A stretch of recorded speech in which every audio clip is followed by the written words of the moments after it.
السلام عليكم ورحمة الله وبركاته. قبل ما نبدأ فيديو النهاردة ممكن نصلي على النبي صلى الله عليه وسلم.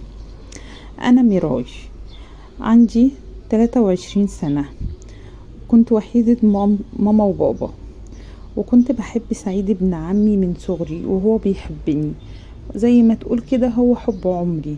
ولما كبرت حبينا بعض أكتر وأكتر، بس للأسف مامته اللي هي مرات عمي ما كانتش تعرف بحبنا، ولما عرفت قلبت الدنيا واعترضت وحاولت بكل الطرق انها تفرق بينا، بس ما قدرتش. الاول كانت بتعمل مشاكل بينا كتير وانا مخطوبة، بس كنت بعديها عشان خاطر سعيد بيحبني. كانت بتيجي البيت عندنا مخصوص عشان تنفرني وتنكد عليا وتقلل ثقتي بنفسي، تقولي ابني احلى منك، انا مش عارفة ابني عجبه فيكي ايه، انت عامله له عمل ولا ايه، انت ما فيكيش اي حاجة مميزة، ولا لبس ولا وش ولا شعر ولا جسم. وايه ده؟ ايه شعرك المجعد ده؟ ايه الحبوب اللي مالية وشك دي؟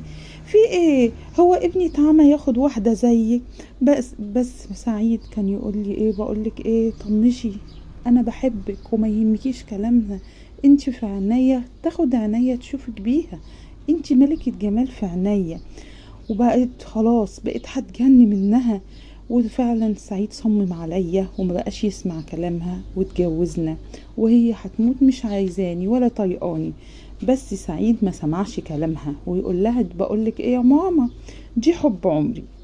اتجوزنا، بس كانت دي اصعب سنة مريت بيها في حياتي بسبب مرات عمي، واللي جابت لي الاكتئاب من كلامها. كل شوية تجيلي وتنرفزني وتهزق فيا، عقدتني من نفسي ومن شكلي وكل حياتي. بس جوزي صراحة ربنا كان متحملني جدا. بقيت باكل كتير جدا عشان الحمل، بقيت خنت قوي قوي قوي قوي، يعني لدرجة محدش يستوعبها، والاخص بعد ما خلفت بنتي. كمان زادت الحكاية اكتر واكتر عندي. بعد ما خلفت بنتي بقيت مش مهتمة بقى خلاص كمان، ولا بنفسي ولا بشكلي ولا بلبسي، لدرجة ان شعري بقى مجعد، ما بقيتش اصرحه خالص. حتى الشقة بتاعتي بقيت مش عارفة انضفها بسبب اني مسحولة في بنتي ومن الاكتئاب اللي مرات عمي جايبهولي. وكمان مش عاجبها ومش سايباني في حالي خالص، وجابت لي اكتئاب اكتر واكتر. هتقولي غلطانة اني استسلمت للاكتئاب، انا فعلا غلطانة، بس انا يعني مش عارفة اعمل ايه. المفروض ما كنتش استسلمت للشيطان. صراحة سعيد كان صابر معايا وبيحاول يخرجني من شعوري ده، وما كانش بيعلق لي على اي حاجة اعملها، ولا لبس ولا شعر ولا عدم تنظيف الشقة. كان بالعكس، كان سايبني براحتي خالص. ومعظم الايام اصحى من نومي الاقيه قاعد ببنتنا عشان ما يصحنيش. كان معظم الاوقات يجيب اكل من بره وهو راجع عشان ما تعبش. بس انا هو برضو صعبان عليا لاني بحبه ونفسي اريحه. فكرت واتصلت عليه وانا بعيط، قلت له تعالى حالا يا سعيد. قال لي هو سعيد دكتور. قال لي يا ميراي انا عندي مرضى كتير في العيادة. قلت له خلص باقصى سرعة وتعالى عشان خاطري. هو خلص العيادة وجه بسرعة، وقف قصادي وقعد يكلمني، مالك يا ميراي، فيكي ايه؟ قعدت وانا بعيط بقولك يا سعيد طلقني، انا خلاص تعبت قوي. راح قال لي ايه يا سميراي، انا اللي تعبت، انا اتحملت كتير، وقفت معاكي كتير عشان بيتنا ما يتهدش، ولو فكرتي ان الطلاق ده هيريحك ويريحني كنت عملته من شهور. لكن انا وانتي بنحب بعض وما نقدرش نبعد عن بعض خالص، احنا بنحب بعض، وبنتنا دي عايزين نربيها في هدوء. انتي ليه مش عايزة تفهمي ولا قادرة تستوعبي ان في كل بيت مشاكل، لكن مشاكل كتير كمان بس بتتحل بالصبر. لا يا سعيد، انا مش قادرة اعيش وجبت اخري خلاص. سعيد امبارح مامتك جت لي وجابت واحدة صاحبتها معاها من سني قريبة كده مني، لقيتها بتقولي مش انا امبارح كنت قريبة من عيادة سعيد ابني وطلعت له، ايه ما شاء الله عليه جميل وشكله قيم. دخلت عليه لقيت حواليه بنات كتير وستات كتير يفرحهم، وشكلهم ولبسهم يشرح القلب، ومهتمين بنفسهم، وستات ايه غاية في الشياكة والجمال. اهي دي الستات اللي رجالتهم يتباهم بيهم ويفرحوهم ويفرحوا قلوبهم. عيني عليك يا ابني، واخد واحدة تغم وتقهر. كل ما جالك اتقهر على حظ ابني الاسود. بصي ده في واحدة دكتورة تحت ايد ابني سعيد، اول ما شافته ولقيته بيقول سعيد بيقول لي يا ماما، طلعت تجري عليا، فرحت بيا قوي وجابت لي عصير. بنت ايه غاية في الجمال والشياكة. كلمة ماما طالعة منها ايه تشرح القلب وتسر كده العين. قلت يا حسرة عليك يا ابني، ربنا وقعك في واحدة ولا تنشاف ولا تتنظر. شوفي صور البنات شكلهم هنا، صورتهم لك اهو. اخدت منها التليفون يا سعيد وشفت صورهم وانا مقهورة. يا ستي ماما سيبها لنفسها، انا بحبك انت يا مراي، بشكلك ده بطبعك ده بكل حاجة فيكي، انا بحبك بموت فيكي يا مراي. لا يا سعيد انا مش قادرة، ولا انا قادرة استغنى عنك، خلاص مش قادرة استغنى عنك خالص. لا يا سعيد مش هقدر اعيش تاني معاك، انا خلاص كلمت بابا وهو جاي وهينهي كل حاجة بينا. انا مش قلبي بيتقطع عشان انا بحبك يا سعيد، انا بحبك بس مش قادرة اعيش، عشان انا عايزاك تتهنى بس مش عاوزاك تتعب معايا اكتر من كده. مامتك فهمتني ان مصلحتي ان ابعد عنك، وانت مصلحتك انك تلاقي زوجة شكلها حلو تعاملك معاملة حلوة وتتهنى في حياتك. فعلا بابا جاي وجايب المأذون، وكنت بتقطع وانا بتطلق. وكمان سعيد كان حزين قوي قوي قوي، بس انا واثقة انها هتكون فترة معاه وهياخد اي واحدة من اللي حواليه عشان يعيش ويتهنى مع واحدة تستاهله، تعيشه عيشة مرتاحة. سعيد كان كل شهر يبعت مصاريف بنتي، وبابايا كان مخليني مش محتاجة لأي حاجة. بابايا مستواه كويس أساسا. أنا ما كنتش بخرج من أوضتي خالص خالص خالص، طول اليوم نايمة ومهمومة ومكتئبة ومش قادرة أتحرك بمعنى أصح، ومش مهتمة ببنتي دي خالص خالص خالص. مامتي كانت أخداها دايما بتراعيها، وأنا في دنيا تانية مش حاسة بنفسي. ماما وبابا كانوا محزنين عليا قوي، وما كانوش بياكلوا، وكانت حياتهم بائسة بسببي. من حزنهم وزعلهم عليا كانوا بيعرفوا من الناس اني تعبانة. كان يقول لهم ودوها الشيخ، وكان اللي بيقول لهم ده معمول لها عمل او محسودة. وكلام الناس كان كتير قوي قوي قوي قوي، لحد ما جه يوم تعبت فيه جدا وخلاص بقيت هموت، خلاص تعبت قوي قوي من قلة اكلي. اغمي عليا يومها. ماما وبابا اخدوني وطلعوا يجروا بيا على المستشفى، عطوني محاليل هناك. ووقتها ماما دخلت عليا وهي بتعيط وقالت لي ليه يا بنتي كده، ليه تعملي نفسك كده، ليه يا حبيبتي كارهه الحياة يا بنتي، نسيتي رحمة ربنا، وليه ربنا خلقنا عشان ايه يا بنتي اللي انتي فيه ده، وبنتك دي ذنبها ايه، بنتك يا حبيبتي صغيرة محتاجاكي تربيها يا حبيبتي، بنتك محتاجاكي قوي قوي قوي، حرام عليكي يا بنتي كده. انا فعلا مش قادرة اراعي بنتي ولا اعمل اي حاجة ليها، وده برضو مخليني حزينة. حياتي بقت سودة جدا وضميري بيأنبني عشان بنتي. وقتها قعدت اعيط كتير، ما بقتش ارد على مامتي، بس بقيت اعيط اللي نازل عليا بالعياط، ومش عارفة بسبب ايه، لان ضميري فعلا مأنبني ومش قادرة اعمل حاجة لبنتي ولا اعيش حياتي. وقتها دخلت الدكتورة عليا، شافتني بعيط انا وماما، راحت مخضوضة في ايه يا جماعة، في حاجة ولا ايه؟ راحت ماما حكيالها وقالت لها كل حاجة. راحت الدكتورة بصلي كده وراحت ضحكالي وقالت لي بصي يا حبيبتي، انتي مش عايزة دكتور نفسي، انتي عايزة جلسات تأهيل نفسي، مش دكتور نفسي، انتي مش مجنونة، انتي عادية يا حبيبتي. بصي دكتورة التأهيل النفسي دي دكتورة عادية وبسيطة هتفيدك جدا. الدكتورة دي ارتحت لكلامها لان كان وشها بشوش قوي، ارتحت لها وارتحت معاها للكلام. اما خرجت وراها ماما عشان قالت لها بالله عليكي اديني رقم دكتورة التأهيل النفسي.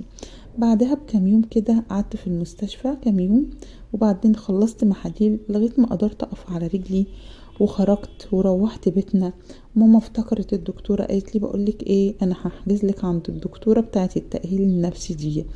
كنت رافضة رفض نهائي، لا يا ماما مش رايحة، ماليش دعوة، مش هروح، ما انا مش مجنونة، سيبوني في حالي، انا مانيش رايحة.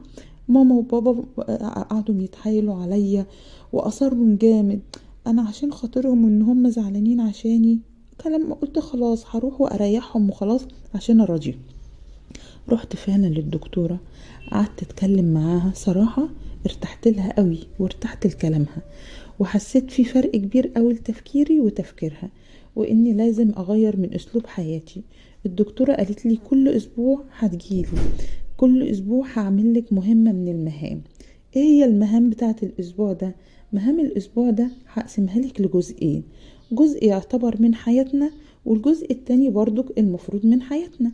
اول جزء فيهم طبعا اهم حاجة عندنا انك تلتزمي بالصلاة. طبعا انت ما بتصليش، هتصلي وهتقري قرآن وهتستغفري. اما المهمة التانية ديت هتروحي كوافير وتغيري لون شعرك وتهتمي ببشرتك وتهتمي بلبسك، كل يوم تخرجي بلبس جديد، كل يوم تسرحي تسريحة جديدة. بصي غيري من حياتك خالص، كل يوم لازم لازم لازم تحسي ان في تغيير في شكلك وفي مظهرك وفي لبسك وفي كل حاجة. غيري اللي انت بتعمليه ده، ماشي؟ فانا بصيت لها كده وقلت لها ماشي يا دكتورة، كلامك صح، بس دلوقتي اول مهمة ماشي هعملها، لكن تاني المهمة دي انا مش هقدر اعملها. قالت لي ازاي مش هتقدري تعمليها؟ لازم تعمليه، هتلتزمي بالقوانين وبالقواعد هتتعمل، مش هتلتزمي مش هتصحي، واحنا عايزين ناخده بايديك، انت ما عندكيش حاجة، انت مش مريضة. الدكتورة اصرت اني لازم انفذ اللي هي قالت لي عليه. رجعت البيت، وقفت قدام المراية وقعدت أفكر وقررت، قلت إيه، ماشي أنفذ كلام الدكتورة. فعلا نفذت كلام الدكتورة وعملت اللي الدكتورة قالتهولي، وجبت طقم جديد. وأنا عندي طقم كتير في الدولاب عندي، بس فعلا جبت طقم جديد عشان أحس بتغيير. ودخلت البيت لبست الطقم، وقفت قدام المراية، لقيت فرق فعلا في شكلي خالص، حسيت بنفسي ان انا كده ايه، مبسوطة. وانا واقفة قدام المراية كده لقيت الاذان بيأذن، رحت جاية على الطقم ورحت دخلت اتوضيت وصليت. اول ما صليت حسيت براحة غريبة جدا. اول صلاة بعد انقطاع دي بتبقى جميلة جدا، تبقى راحة نفسية ما بعدها راحة. طول الاسبوع بقى مشيت على مهام الدكتورة اللي هي قالتولي، بدأت انفذه بالحرف الواحد، اعمل تسريحات في شعري ومسقط لبشرتي واغير كل شوية وميك اب واصلي واسبح واقرا قرآن. بقت حياتي بقت مليانة، بقيت حسيت ان انا قمت من على السرير، ما بقيتش اقعد على السرير لان مفيش وقت ان انا اقعد عليه بعد ما كنت ملازماه. ماما بقى بقت فرحانة باللي انا بعمله، لان ماما حست ان في حيوية عندي وسايباني ماما براحتي خالص. هي اخده بنتي معاها، بس ده كان بيخليني اعيط برضك لاني مش عارفة اخد بنتي في حضني ولا اتعامل معاها. بس ماما كانت بتطمني على اهتمامها ببنتي ومراعيتها عليها وحبها فيها، حتى كنت بحس انها بتحبها اكتر مني، وزي ما بيقولوا قصدي من الولد ولد الولد. وده كان حتى مخليني يعني ايه، مرتاحة نفسيا ان بنتي حاسة بحنان، مش مفتقدة الحنان، انها في حضن امي حنينة عليها. بس انا نفسي بقى اخس بسرعة عشان اقدر العب مع بنتي واقدر ان انا اهتم بيها وانزل واطلع بيها. رحت للدكتورة في الاسبوع التاني، طلبت مني اني انزل جيم مع تكملة المهام الاولى، برضو الاهتمام بالنفسي والصلاة وكده. فعلا اما قلت لها حست بيا وحست بمنظري، فعلا اما اقتنعت بكلامها وفعلا حجزت جيم. في الاول التمارين كانت بتتعبني قوي، لكن اتعودت عليها عشان التعب الجسدي اهون بكتير من التعب النفسي. كنت براقب الناس وهي بتضحك وبتتكلم، الناس بيتكلموا عادي، اقول ايه ده، الناس بتتكلم عادي، انا نفسي اكون مبسوطة زيهم كده. فعلا نعمة الرضا دي حلوة قوي يا جماعة، انك تكون راضي عن نفسك كتير كده، ما تتألمش او ما تزهقش. مش حاسة بيها، انا مش حاسة بنعمة الرضا دي خالص. لما رجعت البيت لأول مرة لقيت نفسي اقعد مع ماما وبابا وبنتي، ماما كانت عامله لي الاكل اللي انا بحبه، وبابا من فرحته بيا ان انا قعدت معاهم وانا بقول لها مامتي عامله لي اكل ايه، وقلت لها الله الاكله دي بحبها. حسيت بان بابا فرحان كده، وقال لي طب بالمناسبه بقى انك رجعت لنا تاني، انا هنزل بقى ايه احتفل بالمناسبه دي. وبابايا نازل جاب جاتوه وجاب كنزات وحلويات لبنتي، اصل بيحب بنتي قوي قوي قوي. اول ليله قلت لماما انا هاخد بقى ايه ليان في حضني يا ماما، لاني نفسي في حضنها يا ماما. اخدتها في حضني ونمت وانا فرحانه ان بنتي في حضني. اكتشفت وقتها اني انا اللي محتاجه الحضن بنتي، مش بنتي هي اللي محتاجه الحضن. وقمت وهي في حضني ومش عاوزه اسيب حضنها. رحت للدكتوره الاسبوع الثالث، وكانت المهمه اني لازم اعمل صداقات واخرج مع اسرتي اكتر واكتر. كلمت بنات معايا في الجيم واتفقت معاهم اننا نخرج مع بعض، واكتشفت اني في نعمة كنت متجاهلاها وانا قاعدة مع البنات. كل واحدة فيهم كانت بتحكي حكايتها. بنت منهم قالت ان جوزها طلقها عشان تخنت، وبنت تانية قالت ان جالها السكر بسبب الحلويات الكتير، وفي بنات قالوا انهم بيعملوا المستحيل عشان يتخنوا شوية عشان كل اللي يشوفهم بيتريق عليه. اكتشفت مش اللي بيضحكوا وعايشين دول في سعادة، ده في ناس كتير قوي عايشين في حزن، بس اهم حاجة انهم بيتعايشوا مع الحياة وخلاص. قعدت معاهم ومع حكاياتهم استغربت قوي، وحمدت ربنا على اللي انا فيه. واخدنا ارقام بعض كلنا وبقينا متواصلين دايما مع بعض. جسمي ابتدأ يتظبط اكتر من يوم ما كنت في المستشفى، بس التمارين عملت معايا انجاز فعلا وظبطت لي جسمي جدا وظبطت لي شكلي. وانا بقيت فرحانه من شكلي اللي اتغير وجسمي. بقيت مهتمه قوي بنفسي، وبدات بقى ان انا استعيد ثقتي بنفسي كمان. وجوه وجود بنتي معايا ورعايتي ليها واهتمامي بيها وحبها ليا وحبي لها خلاني احب اعيش واحب الحياه. اما سعيد بقى كان دايما يقابل بابا بره البيت، ما كانش بيجي عندنا من يوم ما انفصلنا، ما جاش ولا مره. وكان دايما ياخد ليان ويرجعها لي تاني، وبقى فرحان بمنظر البنت لانها كبرت، ولقى البنت ان انا مهتمية بيها وبلبسها وبنظافتها. صراحة ما هو كل مرة ما بيرجعهاش غير جايب لها كل طلباتها تقريبا. نساني خالص عشان ما بيسألش بابايا عني نهائي. بس صراحة ليه حق، انا اللي عملت كده فيه وعملت كده في نفسي. عملت فيه كتير قوي، مش شوية اللي انا عملته فيه. عدى 5 شهور واتغيرت تغيير كامل نفسيا وجسديا ومظهريا، وطبعي كمان اتغير قوي. بقيت شخص تانية خالص خالص خالص. اي مشكلة بقدر اتغلب عليها بثقتي في ربنا وثقتي في نفسي. بقيت اي مشكلة افضل ادور على حلول ليها، مش زي الاول اكتئب واسكت واقعد اعيط. لا، بقيت ابحث على اي حل من الحلول، وبقيت اقرا كتير. بقيت اقرا في جميع المجالات. بقيت اقول لنفسي مش معنى اني رحت لدكتورة نفسية اني مجنونة، بالعكس انا كنت محتاجة حد ياخد بايدي ويرشدني على اول الطريق. وفعلا الدكتورة رشدتني على اول الطريق وطلعتني من اللي انا كنت فيه ده. وهي ساعدتني في يوم كنت واقفة في المطبخ انا وماما وبنتي، كنا بنعمله من الاكل. رن جرس الباب، بابا فتح. سمعت صوت اكتر واحدة دمرت حياتي، اكتر واحدة بكرهها، ما كنتش بحبها جدا. طبعا عارفينها هي مين؟ هي مرات عمي هي اللي هي مامة سعيد. اكتر واحدة بكرهها في حياتي دي كلها. قعدت برا، ماما طلعت لها. انا رفضت ان انا اخرج اقابلها خالص. طلعت ماما واستقبلتها، وبنتي طلعت برضو خدتها وبستها. قالت لها ايه يا ليان، ايه الجمال ده، ايه الطعامة دي، ده احنا كبرنا وبقينا بنات حلوين قوي. رحت قربت من الباب عشان اسمع هي جاية ليه وهي عايزة ايه اللي جري الست دي عندنا. لقيتها بتقول لي مامتي ازيك يا مامي راي، عامله ايه يا حبيبتي، مش بتسالي عليا ليه، ده انا حتى جدة بنت بنتك ولا نسيتي. على العموم يا اختي انا مش جايه اتضيف عندك ولا حاجه، انا جايه النهارده اعزمك على خطوبه سعيد ابني. خطب بنت دكتورة معاه زي القمر. البنت ما فيهاش غلطة، جسم ايه وشعر ايه، ملكة جمال، حاجة كده بسم الله ما شاء الله عليها. ربنا عوضه عن خيبته الأولى ورزقه بواحدة زي الفل. ماما ردت عليها: انا كمان بنتي بيجيلها عرسان زي الفل، بس هي توافق عليهم، هي مش موافقة. كان زمانها متجوزة بس بترفض عشان تربي بنتها. بس انا ما بضغطش عليها يا ام سعيد، عشان بنتها برضو. على العموم يا حبيبتي، باركي لسعيد، سعيد يستاهل كل خير.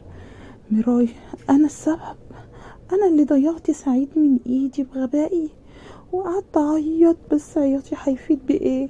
وقتها كلمت هنا صاحبتي في الجيم. هنا حست من صوتي اني زعلانه، قالت لي جايالك.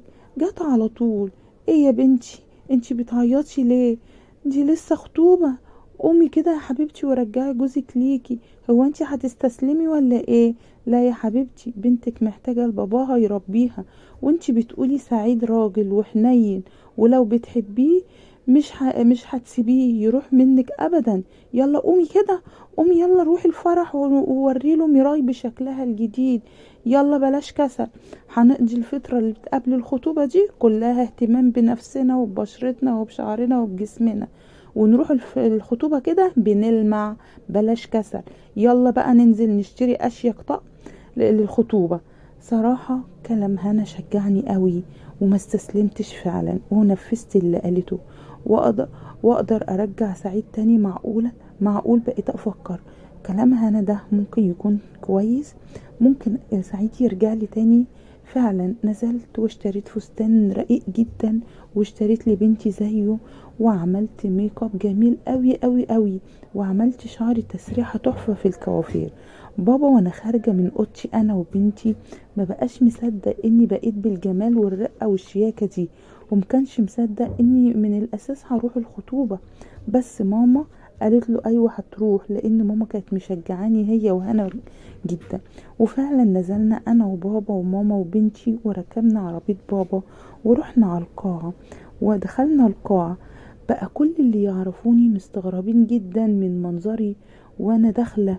ازاي تيجي كمان؟ يعني هو طلقها ازاي تيجي؟ بقى مستغربين من كل حاجه، من شكلي ومنظري ومن وجودي اساسا. بس ايه بقى، قلبي بقى يتقطع وانا شايفاه قاعد مع واحده غيري بيضحك، وهو مش شايفني خالص. كان بيتكلم معاها. انا اتمسكت وسكت ورحت عليه وانا شايله بنتي، واول ما شافني وقف واتخض وبصلي بصدمه. ما هو ما شافنيش من 9 شهور من يوم ما اتفصلنا. اتفاجئ بيا وانا بسلم عليه وبديله ليان بنتنا يبوسها. نطق اسمي بمنتهى الاشتياق، وانا كنت نفسي احضنه واعتذر له على اللي حصل مني او عن اي حاجة انا عملتها معاه. بس ازاي اعمل كده واحضنه في خطوبته؟ خطيبته استغربت قوي من وقفته ومن كلامه وهو بينادي اسمي، حست ان في حاجة غلط. سألته: مين دي يا سعيد؟ مين دي؟ ومين البنت اللي انت شايلها دي؟ بقى يبص لها ويبص لي، ومش عارف يرد ومش عارف يتكلم، بقى محتار. عمل ايه اللي عمله؟ جه وحضن بنتي وما ردش عليه. بس فعلا طلعت خطيبته حلوة قوي قوي زي ما العقربة مامته ما قالت. خطيبته مصممة: مين دي يا سعيد؟ مين دي؟ مين دي؟ ابتسمت ليها وسلمت عليها وانا بقول لها: انا ميراي بنت عم سعيد. وباركت لها وباركت له: الف مبروك يا سعيد، ربنا يتمم لك بخير. وبابا وماما سلموا عليه وهنوه، ورجعنا قعدنا على ترابيزه لوحدنا في ركنه كده. بس عين سعيد ما فرقتنيش، وماما ملاحظه لقيتها بتقولي: شوفي يا ميراي، عين سعيد ما نزلتش من عليكي ازاي؟ من ساعه ما قعدنا شكله اتصدم من شكلك ومن منظرك وجمالك يا حبيبه قلبي. ضحكنا انا وماما، وشويه لقيت العقربه مامته جايه متنحالي جامد ومش مصدقه. مين دي؟ مين دي؟ مين؟ ميراي؟ معقوله ميراي؟ قلت لها: ايوه يا مرات عمي انا مراي. ليه ما انتش مصدقه ليه؟ ما ازاي يا حبيبتي؟ انا مش عادي يا حبيبتي، بس ايه الجمال اللي انت فيه ده، وايه الشياكة اللي انت فيه ده. بس هقولك حاجة يا حبيبتي، مهما كنت شيك وجميلة عمرك ما هتبقي اجمل من العروسة. هبقى فعلا يا مرات عمي العروسة حلوة قوي. وابتسمت بمنتهى الهدوء وقلت لها بصراحة البنت طلعت يا مرات عمي جميلة. ألف مبروك يا مرات عمي، عقبال ما تجوزي بنت سعيد يا مرات عمي. ما بنت سعيد عروسة زي القمر اهي زي مامتها برضو. بس من جوايا وانا ببص لها وبعدين بصيت لسعيد وانا قلبي بيتقطع. بقيت ما تمنتلوش انه يعيش عيشة سعيدة ولا حياة كريمة، لان هو حقي انا، جوزي انا، ده سعيد حب عمري. رحت رايحة بنات عمي لقوني شافوني، اول ما شافوني ما صدقوش ان انا موجودة، جولي واخدوني معاهم وراحوا جايين تعالي معانا يا مراي، تعالي اقفي معانا يا مراي. ماما قالت لي قومي يا مراي اقفي مع ولاد عمي. وقفت مع ولاد عمي وقعدنا نرقص انا وهم، وبنتي سبتها مع ماما وبابا. بس عينين سعيد ما نزلتش من عليا نهائي من ساعة ما قعدت على الترابيزة وقمت حاسة ان شرارة بتطلع من عينيه، بالذات لما واحد من قرايبنا ابن عمتي وهو يبقى ابن عمة سعيد جه يسلم عليا وفضل يتكلم معايا كتير. لقيت المجنون سعيد قايم وجاي عليا وبيسلم عليه بيقول له ازيك يا احمد، شايفك من بدري بترغي مع ميراي، هو في مشكلة ولا حاجة؟ يا ترى بتكلمها في ايه وعاوز منها ايه؟ ضحكت جوايا قوي عشان الغيرة كانت باينة عليه قوي. انا عارفة سعيد وهو متعصب بيقول كلام غريب وبيكون شكله حلو قوي، بيبان عليه انه متوتر من زعله الجامد، بقى مش عارف بيقول ايه ولا بيتكلم ايه. وراح شددني من ايديا، شدني جنبه وقال له انا هاخد ميراي لو سمحت يا احمد، عايز حاجة؟ قال له لا يا سعيد مش عايز حاجة. لقيته شدني بعصبية من ايدي وسألني كان بيقول لك ايه الزفت ده؟ شلت ايدي من ايده وقلت له ليه في ايه يا سعيد، انت مالك بيا؟ هو انت ناسي ان انت في خطوبتك؟ روح يا بابا اقعد جنب عروستك وما تشغلش نفسك بيا. سبته ومشيت وانا مبسوطة قوي وفرحانة قوي انه بيغير لسه عليا، دليل حبه ليا. ببصله لقيته بيبص عليا برضو، لاحظت ان عروسته بتسأله عليا، بتبصلي برضو قوي وهو شكله متنرفز ومتعصب. لقيت العقربة مامته جابت له الشبكة عشان يلبسها للعروسة. عيني جت في عينه وهو هيلبسها الشبكة، عينيه كلها لوم ليا وكلام كتير عاوز يقولهولي. وقتها عشان ينتبه ومحدش يلاحظ نزلت عيني منه وما قدرتش اقعد اكتر من كده. بعد ما لبسها الشبكة وهم هيرقصوا قمت على طول وقلت لبابا كفاية كده بقى انا عايزة امشي، ممكن يا بابا نمشي؟ قال لي حاضر يا حبيبتي. مشينا انا وبابا وماما وبنتي ورجعت البيت وانا قلبي بيبكي وخايفة يظهر عليا دموع قدام بابا وماما عشان ما يتقهروش عليا. قلت لماما ماما هادخل انيم بنتي. دخلت نيمت بنتي وقمت اتوضيت وقعدت اصلي وانا بعيط في صلاتي. كنت لازم اطلع الكبت اللي جوايا وانا ساجده. اشتكيت لربنا، اصل مفيش احن واحلى من الشكوى لله عز وجل، احسن من اي بشر. وقعدت استنجد بالله انه يفك كربي وحزني وحكيت له كل اللي في قلبي. مفيش احن من ربنا علينا يا جماعه. طلعت كل اللي جوايا ليه. خلصت الصلاة لقيت التليفون بيرن، لقيت صوت سعيد حزين وبيسألني قال لي انبسطتي كده، عملتي اللي انت عايزاه اما جيتي الفرح، هو ده اللي انت شايفاه، وارتحتي كمان اما انت بعدتي عني؟ اتغيرتي قوي يا ميراي، يا ترى بقى حبك ليا اتغير زي ما شكلك اتغير؟ بطلي بقى، بطلي يا حبيبتي بقى، بطلي يا ميراي. لاحظي لاني لاول مره ما اقدرش احضنك ولا اشتكيلك من اللي جوايا. ينفع كده؟ ينفع كده يا ميراي اللي انت عملتيه؟ انا خلاص خطبت يا ميراي وما اقدرش اسيبها عشان جوازي كمان شهر. كلامه ليا اكنه ملح بيتحط على جرح. وقتها ما بقتش عارفه ارد. وقتها عيطت وحطيت ايدي على بقي وانا بعيط عشان ما يسمعش صوت عياطي. كنت حاسه اني بموت بالبطيء لما سمعت صوت عياطه هو كمان. قفل التليفون بدون كلام وانا ما اقدرش امنعه واترجاه يرجع لي تاني. تاني يوم جت هنا صاحبتي عشان تطمن عليا. عملتي ايه يا ميراي؟ حكت لها كل اللي حصل بالتفصيل في الخطوبة، بس قالت لي اني لازم استمر على كده عشان اقدر ارجعه تاني ليا ولبنتي. فجأة لقيت الباب بيخبط، بفتح لقيت احمد ابن عمتي دخل وسلم علينا انا وهنا، واتعرف على هنا وسألني من امتى اتطلقتي وليه كده تتطلقي. بدأت احكي له كل اللي حصل، اني كان عندي مشاكل نفسية وما قدرتش استمر في الجواز، وصراحة سعيد محترم قوي وانا اللي طلبت منه الطلاق ومن احترامه نفذ لي رغبتي من غير مشاكل. وقتها هنا اتدخلت في الكلام وقالت ان احمد ممكن يكون فرصة حلوة قوي وكويسة عشان سعيد يغير منه، يعني ممكن يمثل انه هيخطبك.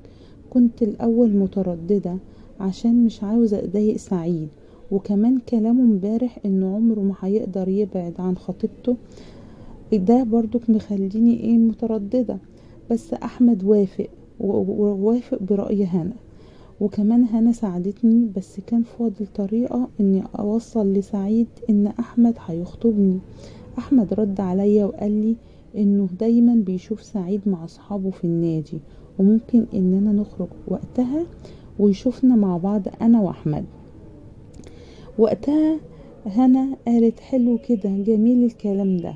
وطلعت وقلت لماما الحوار، بس وقتها ماما قالت لي انها ممكن تتصل بمامة سعيد وتقول لها ان هتخطب لاحمد، بس انا رفضت وقتها عشان مش حابة ان الست العقربة دي تعرف عني اي حاجة. وانا قاعدة بعدها ب3 ايام من اتفاقنا انا واحمد وهنا، بصيت لقيت احمد بيتصل بيا بيقول لي يا ميراي ممكن تلبسي وتيجي بسرعة؟ قالت له ليه يا احمد في حاجة؟ قال لها انا في النادي وسعيد قدامي اهو، ممكن تيجي؟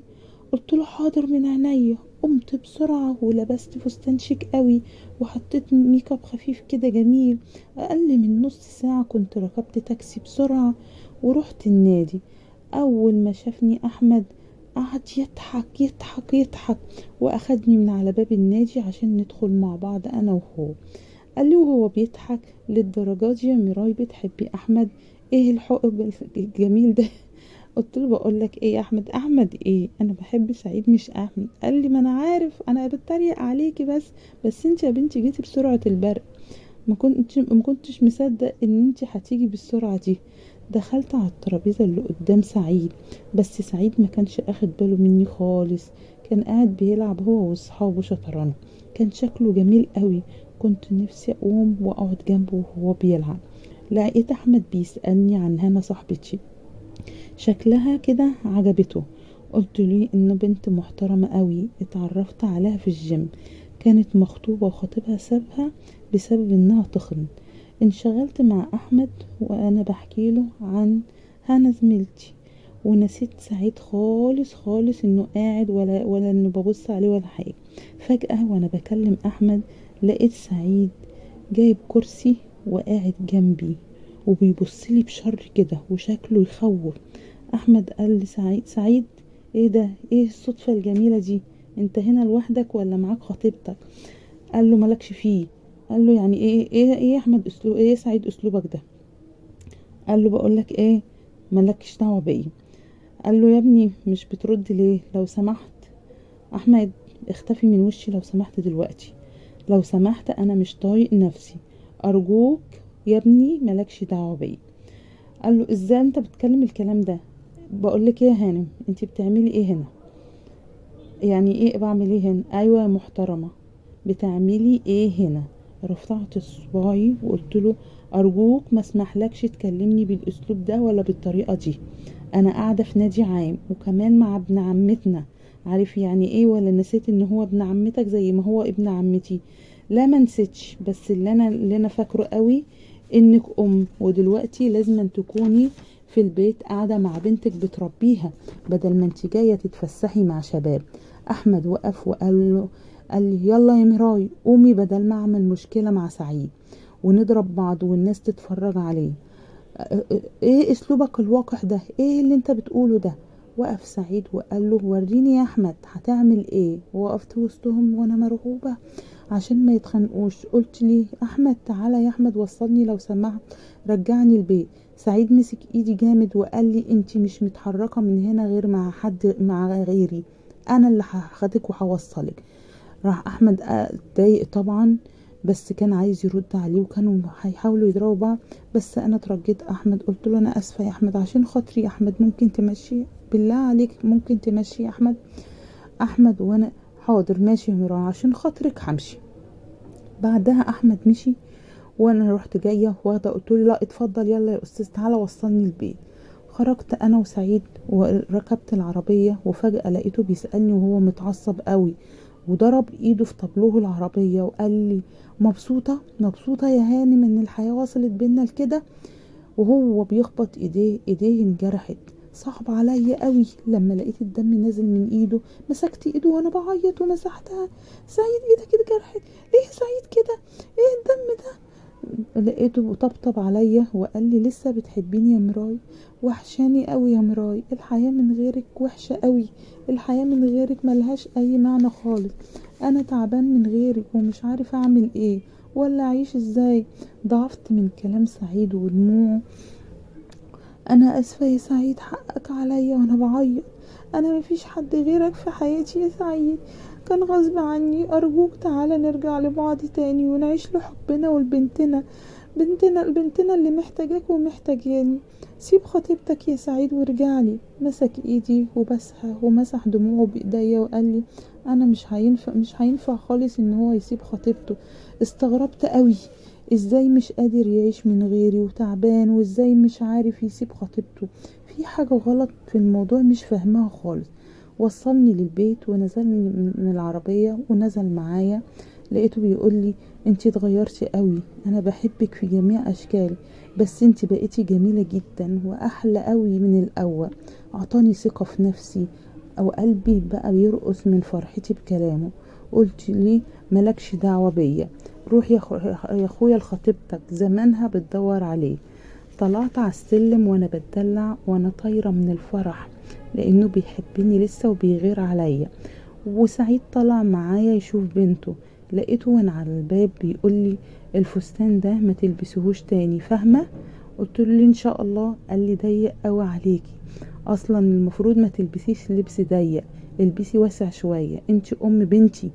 كان نفسي اقول له ايوه موافقة على اي كلام تقوله، بس ترجعلي ومش هرجع في كلامي تاني. بس مرضتش اقوله لانه رافض يسيب خطيبته.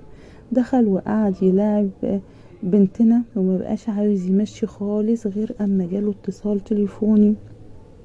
عرفت منه بعدها، بعتلي رسائل ان خطيبته عندها كانسر، وعشان كده كان بيقولي انه مش هينفع يسيبها. بعتلي رسالة وقال لي انه هيفضل معاها عشان هي قالت لي انها بتموت. بعد رسالته دي بعدت خالص عنه، مرضتش اشغله بيا خالص لان عرفني ظروفه. في يوم بالليل بابا تعب قوي ومش عارفة اتصرف، اعمل ايه يا ربي؟ اروح فين؟ اجي منين؟ اتصلت بسعيد وكان لازم اتصل بيه. قلت له سعيد انا محتاجة لك قوي، ممكن تيجي لو فاضي؟ رد عليا في ايه يا مراي؟ ولو حتى مش فاضي انتي تأمري افضيلك نفسي في اي وقت واجيلك، بس مسافة السكة. وبعد وقت قصير قوي لقيت سعيد جه، لقى بابا تعبان جدا، كشف عليه، قال لي تعالي يلا ننزله بسرعة اقرب مستشفى عشان نحطه على اجهزة نشوف ايه في ايه. قال ان بابا عنده مشاكل في القلب. قعدنا انا وماما بره في المستشفى، وسعيد بقى يتحرك لانه فاهم شغلهم. قابل لقيته واقف مع دكتور صاحبه، لقيته بيتكلمه وبيقول له على فكرة يا سعيد، صور التحاليل اللي انت بعتها لي على الواتس ما فيهاش اي نوع من انواع الكانسر، دي واحدة سليمة 100%. قال انت متأكد؟ ايوه طبعا انا متأكد، وعرضتهم على كبار الدكاترة كلهم اجمعهم مفيش كانسر وهي 100%. سألت سعيد في ايه؟ قال لي مفيش. لقيته بيبصلي ويقول لي مش انا قلت لك ما تلبسيش اللبس الضيق ده؟ قلت له هو انت هتتعصب عليا؟ لا يا بابا، روح اتحكم في خطيبتك اللي ما تقدرش تسيبها وملكش دعوة بلبسي خالص. بص لي بطرف عينيه وهو متعصب، لقيته بيقول لي بقولك ايه، الدكتور قال لي ما ينفعش انتم تباتوا هنا، وانا اللي هبات مع عمي، عشان ده مكان رجاله وده جناح رجاله، ما ينفعش انتوا تباتوا هنا، لو سمحتي روحي انتي ومرات عمي اجي اوصلكم. قلت له لا الف شكر. مشيت انا وماما من عند بابا، وبات سعيد مع بابا. تاني يوم رحت عشان اشوف بابا واخدت له حاجات معايا. شفت سعيد واقف برا مع مامته وخطيبته بيكلموه وهو بيكلمهم. لقيته بيقول لهم انا استخبيت وهو بيكلمهم. لقيته بيقول لهم انتم الاتنين خدعتوني وقلتم عندها كانسر، وكونسلتوا الدكاترة اجمعوا ان صحتها 100%. ليه كده يا امي تكدبي عليا؟ انت كنتش عارفة اني مش عاوزة اتجوز بعد ميراي، ليه تعملي فيا كده؟ هو انا مش ابنك تنكدي عليا وجاية دلوقتي مع ماما؟ يا كدابة انتي، بقولك ايه، انتي من اللحظة دي ما اعرفكيش تاني، مفيش كلام بينا، فاهمة ولا لأ؟ الخطوبة انتهت وفركشتها، ما في، يلا مع السلامة بقى من هنا. مامته بقت تكلمه مش قادر يسمع لمامته. سمعت الكلام وهم مشيوا، فرحت قوي قوي قوي واستخبيت لان ما شافنيش. مش انا عرفت. وبعد كام يوم رجعنا البيت وبابا نور بيتنا تاني يوم. وقتها قلت لسعيد انه يدخل ياخد شاور ويرتاح شوية، لان حسيت ان هو بقى هيبقى جوزي انا، وفعلا. بس سعيد رفض خالص، قال لي لا انا كده كويس. وقعد مع بنته وقعدنا اليوم كله، بقى هو فرحان وانا بقيت فرحانة قوي قوي قوي. بس شكله باين عليه التعب لانه ما نامش وهو مع بابا. المهم بابا بدأت صحته تتحسن يوم بعد يوم، وبدأ ياخد العلاج، وبقى ايه بابا كويس. مرت الايام لقيت بابا بيقول لي ايه، بقول لك يا ميراي كل سنة وانتي طيبة يا حبيبتي، النهاردة عيد ميلادك. قلت له وانت طيب يا حبيبي. قال لي بقولك ايه، هنخرج النهارده نحتفل بعيد ميلادك في اي كافيه اللي انت تحبيه. في قلت له اي كافيه يا بابا؟ قال لي ايوه. طب بص يا ميراي، في كافيه جنب البيت ممكن نروحه؟ حاضر يا بابا اللي انت تؤمر بيه. ماما لقيتها بتقولي وانا جايبالك فستان شيك قوي يا ميراي تلبسيه.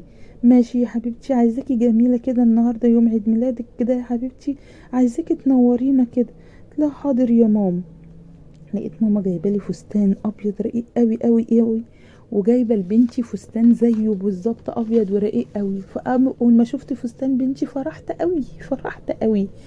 قالت لي بقول لك ايه، البسي الفستان وانزلي الكوافير عشان ايه تعملي لك تسريحه كده، وحطي ميك اب جميل كده عشان تتصوري في عيد ميلادك، تبقى اجمل صور انتي وبنوتك. قلت لها حاضر يا ماما. ونزلت فعلا وحكيت. وبابا وماما اول ما شافوني فرحوا بيا قوي قوي، اما شافوني حلوه في وشهم كده ومهتمه بنفسي. وقتها كنت متضايقه قوي من سعيد انه ما اتصلش من يوم ما مشى من عندنا، من يوم ما كان عندنا وجاب بابا وهو تعبان، ولا عبرني حتى ولا اطمن عليا ولا على بنته. ماما بابا ما بينزلش، ما بيطمنش على بنته ليه؟ حتى رحنا في الكافيه وقعدنا، واحمد وهنا كانت معانا، وكنت عازمه كام زميله ليا من الجيم. لقيت موسيقى شغاله، ضحكت قوي بس ضحكتي مش من قلبي عشان سعيد مش معايا. وشويه ببص لقيت سعيد داخل علينا في الكافيه ومعاه المأذون. وقتها استغربت ووقفت في مكاني من الفرحة، بقى قلبي طاير من الفرحة. اتاريه كان متفق مع بابا على كل حاجة وانا معرفش، كانوا عاملينها لي مفاجأة عيد ميلادي، هي مفاجأة رجوعي لسعيد. وقتها بقيت اضحك واعيط من الفرحة. واخدني ورحنا نقضي شهر العسل في الساحل، وبنتي قعدت مع ماما وبابا. بس انا ما قدرتش ابعد عن بنتي شهر كامل لان انا اتعلقت ببنتي جدا جدا جدا. وبعد 9 شهور جبت اخ الليان جميل ملا علي حياتي، وبقيت في قمة سعادتي انا وسعيد. بس المرة دي بقى نظمت وقتي، عملت وقت لجوزي، عملت وقت لولادي، ووقت لبيتي، ووقت لنفسي. ما ينفعش اللي انا كنت ماشية بيه ده. وبقيت احل اي مشكلة كنت بقابلها بتدبير، وما طلعش سر بيتي بره خالص. مش هقدر ابعد تاني عن سعيد ولا عن حبه، لان هو حب حياتي. خلاص قضينا ايام كانت ايه، ايام كانت نكد، عمري ما هرجع الايام دي تاني. بقت حياتنا كلها قمة في السعادة، وحماتي ما بقتش تجيلي، ولما تجيلي باحترام، ولما تجيلي بتديني كلام في جسمي، بس الكلام ما كانش بيأثر فيا لان كنت مطنشاها اساسا، وما بقتش استسلم لاي كلمة. بلاش يا جماعة تستسلموا من كلمة طلاق. الطلاق ده وحش جدا. المشاكل ما بتخلصش اساسا ولا بتنتهي، اما كل طرف يروح للطرف التاني ويتنازل شوية. اهم حاجة ان احنا نتنازل، بس اوقات بيكون الطلاق بداية التعب ووجع القلب. لو بتحب شريك حياتك اديله فرصة واتنين وتلاتة.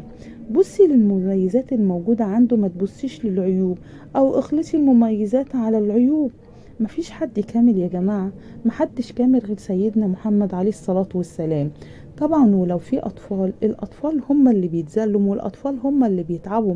الاطفال انتي ما تحسيش بنفسية طفلك وهو، اما الام والاب بيتخانقوا مع بعض. لازم يا جماعة نخلوا من ولادنا مساحة من الفرحة والسعادة. يا عالم الايام ايه. دمتم في رعاية الله وامنه، والسلام عليكم ورحمة الله وبركاته.